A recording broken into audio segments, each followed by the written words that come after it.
حضرت عائشہ رضی اللہ عنہا نے فرمایا، یہودی نبی صلی اللہ علیہ وسلم کے پاس آئے اور انہوں نے کہا تم پر موت واقع ہو۔ آپ صلی اللہ علیہ وسلم نے فرمایا اور تم پر؟ حضرت عائشہ رضی اللہ عنہا نے فرمایا تم پر موت واقع ہو، اللہ تم پر لعنت فرمائے اور تم پر ناراض ہو۔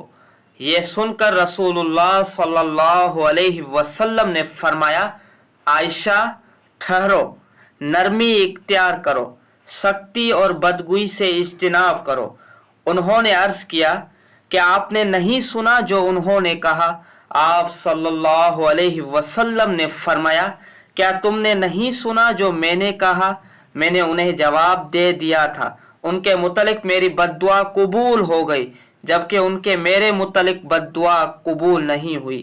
اور مسلم کی روایت میں ہے، آپ صلی اللہ علیہ وسلم نے فرمایا، آپ بدگوئی کرنے والے نہ بنے، کیونکہ اللہ بے تکلف اور بالتکلف بدگوئی کو پسند نہیں فرماتا۔ حضرت ابن عمر رضی اللہ عنہما بیان کرتے ہیں کہ رسول اللہ صلی اللہ علیہ وسلم نے فرمایا، جب یہودی تمہیں سلام کرتے ہیں تو ان میں سے ایک تمہیں یہی کہتا ہے، السلام علیک، تم پر موت واقع ہو، لہذا تم انہیں جواب دو، وعلیک، تم پر ہو۔ حضرت ابو ہریرہ رضی اللہ عنہ بیان کرتے ہیں کہ رسول اللہ صلی اللہ علیہ وسلم نے فرمایا، یہود و نصارہ کو سلام کرنے میں پہل نہ کرو، اور جب تم ان میں سے کسی کو راستے میں ملو تو انہیں راستے کے ایک طرف چلنے پر مجبور کر دو۔